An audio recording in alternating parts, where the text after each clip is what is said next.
There was a photo of me in my own bed, asleep.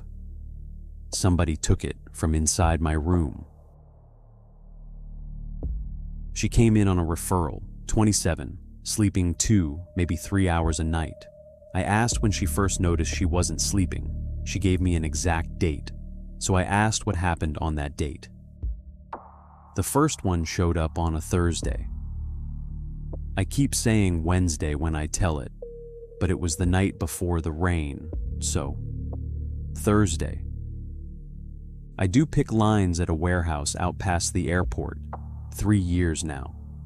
The shifts flip every 2 weeks, days to nights, and that week I was coming off nights, which means you don't really sleep, you just lie down for a while between things.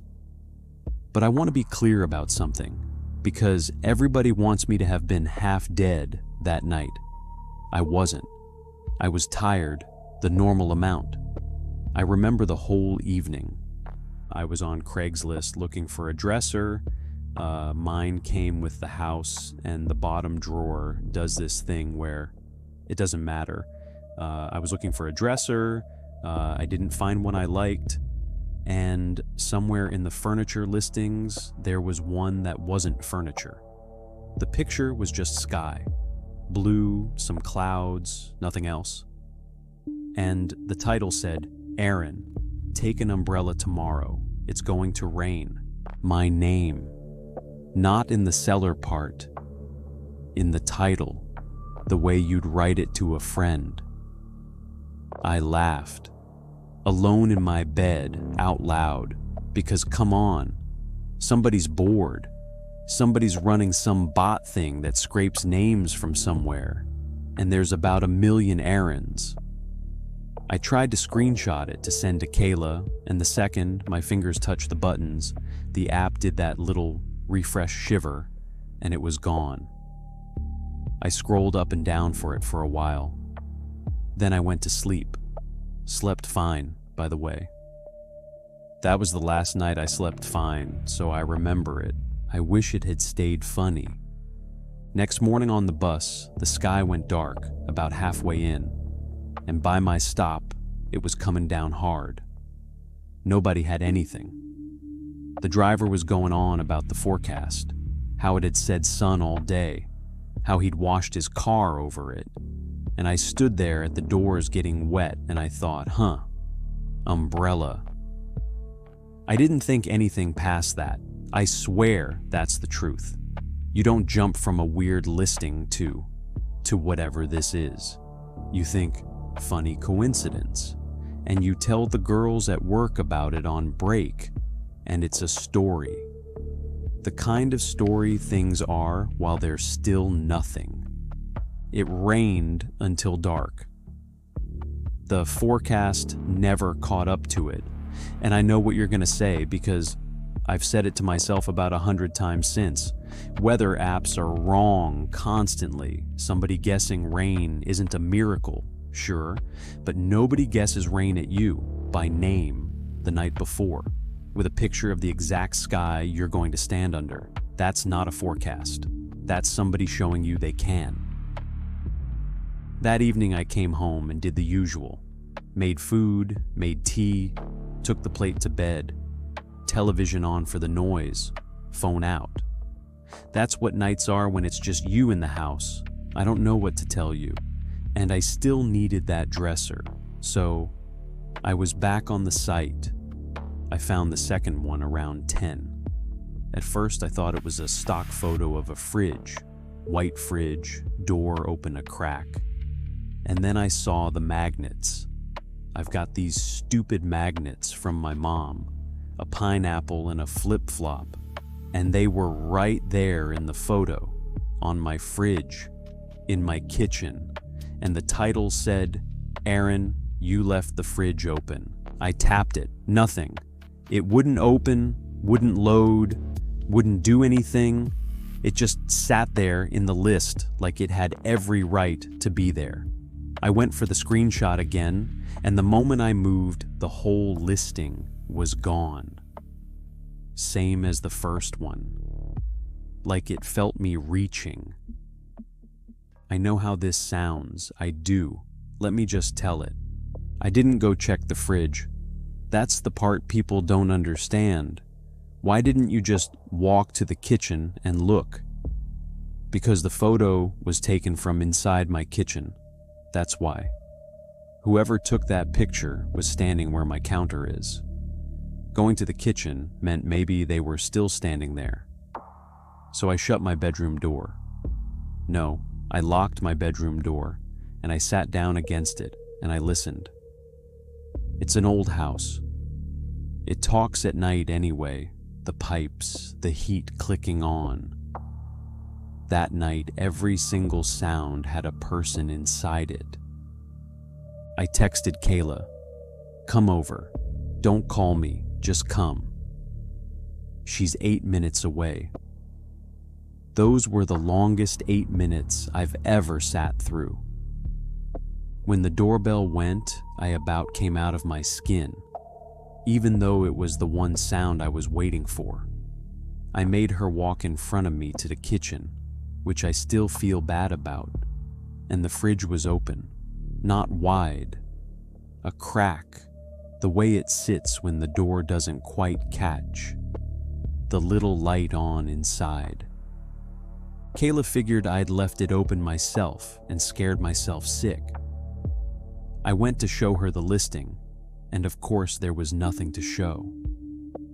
That's the thing about them. You can't keep them. You can't show a single other person.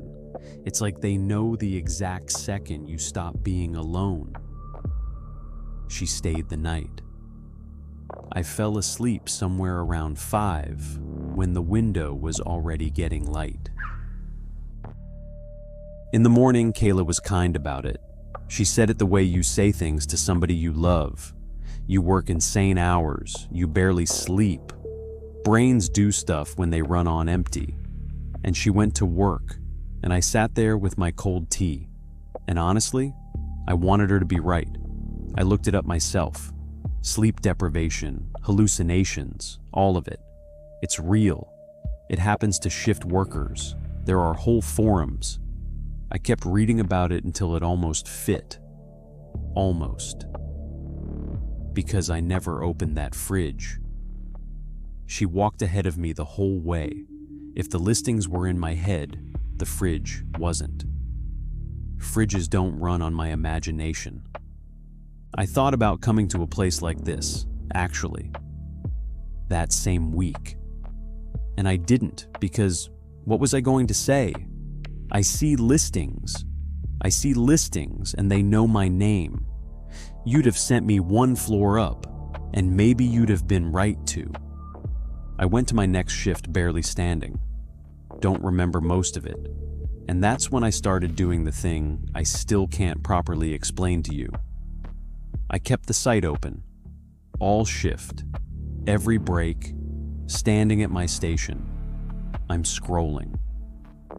Because look at it from where I was standing. The first one knew about tomorrow. The second one knew about my kitchen while I was in the house.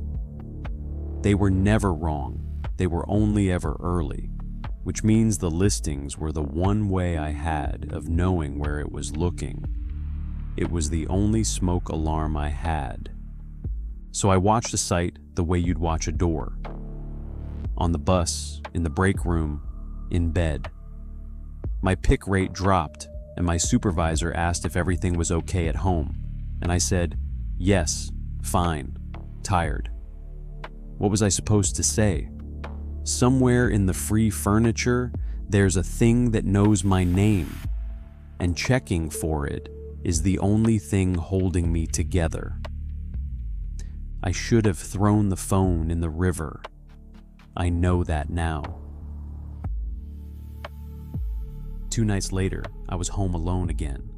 Kayla had an early start, and I was not going to be the girl who can't sleep in her own house. I locked everything twice. I put the nightlight on, the little plug-in one, down low by the floor. I got into bed, and I did my routine. Scroll, nothing. Scroll, nothing. Furniture, free stuff, somebody's kayak, somebody's wedding dress.